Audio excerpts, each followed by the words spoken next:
Seeds don't matter. The Badgers will fly out of Buffalo as bracket busters. DiVincenzo has it with 1 second. Ball's knocked loose, and Brunson throws it up, and it's nowhere close. And the Wisconsin Badgers have won it. And thanks to Wisconsin, for the 6th time in 8 years, a #1 seed fails to get out of the second round of the NCAA tournament. Koenig will catch, flips a 3. He hit it! The Badgers survive, advance, and earn a trip to New York City next weekend thanks to a senior class that wasn't ready to stop playing ball. Now goes underneath, reverse layup is good. Badgers lead by 2. The seniors and Ethan Happ scored all but 3 Wisconsin points.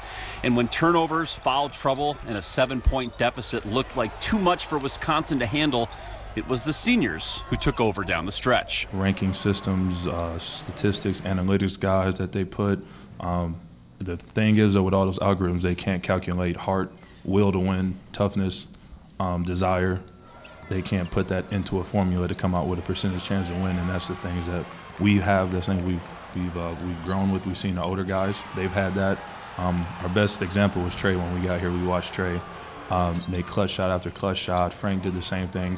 Josh did the same thing. So now we're stepping into their shoes, and we're trying to continue it. Vito Brown finished the game with 10 points and perhaps the biggest steal so far of the tournament. Knocked away. Brown is there. And before that, it was Hayes who gave Wisconsin a 2-point lead with 12 seconds left. Now goes underneath. Reverse layup is good. Coach drew up it's kind of a play we run all the time, just a little side isolation, if you will. It's kind of Ethan set a screen to try and give me a little traffic to drive the baseline.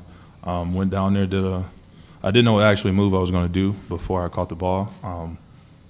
Just went, did a fake spin, got to my left hand, and fortunately the layup went in for us. They've made so many, last-second game-winning plays. Going through the film, it was just the games of theirs this year. You looked at the tight games and down the stretch, how many game-winning plays they made, and predominantly it had been in those two guys' hands, or those two guys were somehow involved. Zach Showalter played 38 minutes, due in large part to foul trouble.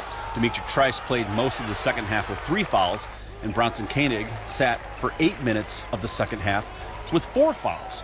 But Villanova just couldn't pull away, and it was everyone else who kept the game close enough, long enough for Koenig to help at the end. Runs it out to Koenig for 3 in the tie game! Yeah, I was really proud of him, and I think that's something we've done really well recently is, when somebody gets in foul trouble or someone's not playing well, I think we've done a lot better job of just picking each other up and, just trying to stay positive all throughout the whole game, even though, at times it does get a little, impossible to do that. We just, stick together. The bench scoring goes 24-3 in their favor, but I thought we got quality minutes from guys and were able to stay within striking distance or have the lead in the first half.